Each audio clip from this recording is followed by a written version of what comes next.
ముఖ్యమంత్రి తప్ప అదర్వైజ్ నాకు రాజకీయాలు అవసరం లేదు. ఇది గౌరవ సభ కాదు.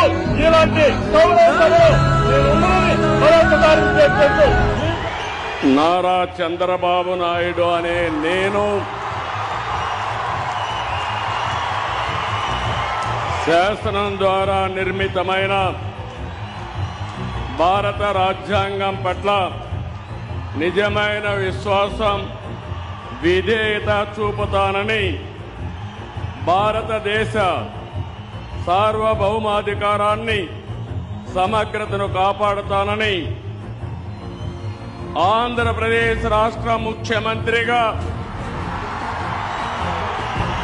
నా కర్తవ్యాలను శ్రద్ధతో, అంతఃకరణ శుద్ధితో నిర్వహిస్తానని